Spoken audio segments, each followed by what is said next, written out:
most people, I mean, I would say all people, they're deeply hurt at their deepest core level. Most people do carry around wounds. Maybe they're just horrified about that, and they never even thought to ask themselves to check in and to address those wounds. So people are out there dealing with depression, suicide, anger, hate, abandonment, unforgiveness, betrayal, all this stuff. All the junk in the suitcase. Everybody's hurt. It's just a matter of degree.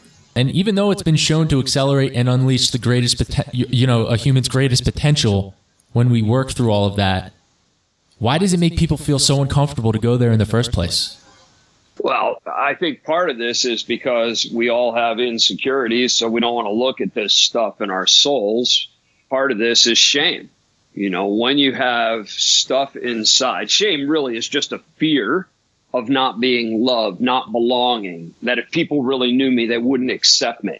And everybody carries a degree of shame.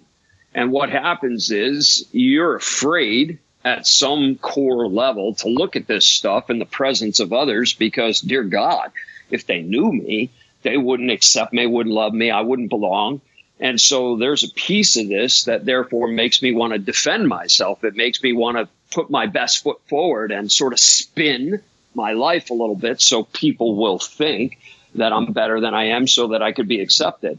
The reality is, if you can't be accepted for your true self, if someone really accepts the spinned version of you, if you will, a false self, a pretend self, even if they love that person, you're not really getting love because you know it's not the real you. And that reinforces the shame. Absolutely. Yeah, that's a tragic cycle. I have lived that way and at times still do. Yeah, that's one of the reasons I made a decision in my life that I would die with no secrets. And so, there are 4 people in my life who know everything about me because I've been completely and totally honest with those 4 people.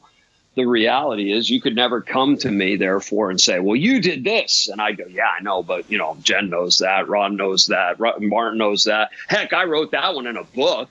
I've sold that one from the platform speaking to thousands of people. So, that's no secret.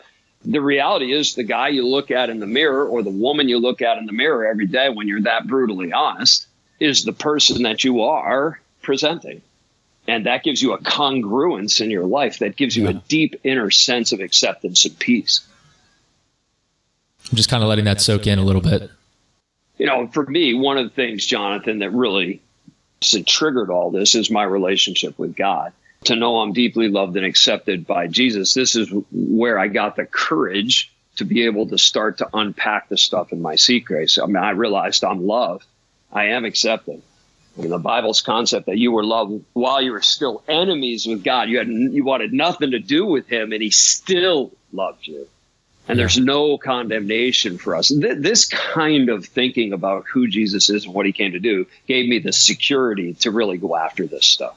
That's powerful. I definitely want to get into that some more towards the end of the interview. But, with so many young professionals, they just want to feel alive and ignore what's holding them back at the deepest level.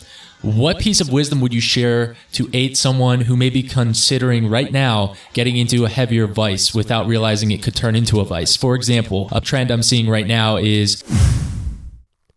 To hear the rest of this episode, go to episode 15 with Dr. Rob Reamer. The episode is called Self-Awareness, Soul Care, and Getting to the Next Level. Dr. Rob Reamer is the founder and president of Renewal Ministries International, and he is also an author of numerous books, one of them being one that I've personally read called Soul Care. Can't recommend it enough. A very in-depth read. It will help you break through what's holding you back. Key points from this interview include: it takes 2 healthy people to have a healthy relationship. Your soul is like a suitcase. When you start a trip, your suitcase is filled with clean clothes. After a week, the suitcase is filled with dirty clothes. Before you can take the next trip, you have to unpack your suitcase from all the dirty clothes. We get into that in more detail. Key point number 3, live with no secrets.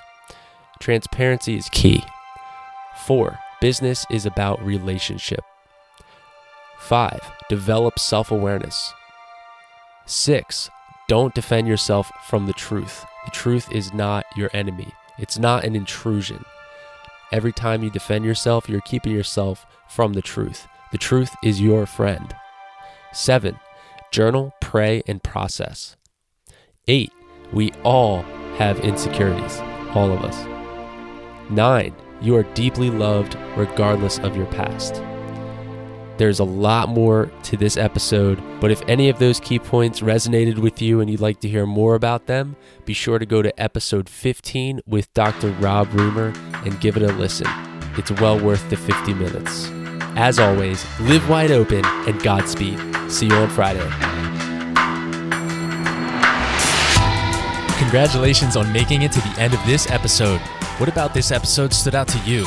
Next, I need your help sharing this show. I want this podcast to impact and reach 6,000 people per episode by August 31st, 2019. And I want us to reach 15,000 people per month by March 29th, 2020. Have you been enjoying multiple episodes of The Heart Healthy Hustle? I'm thrilled to share with you an exclusive invitation to join our new Facebook community.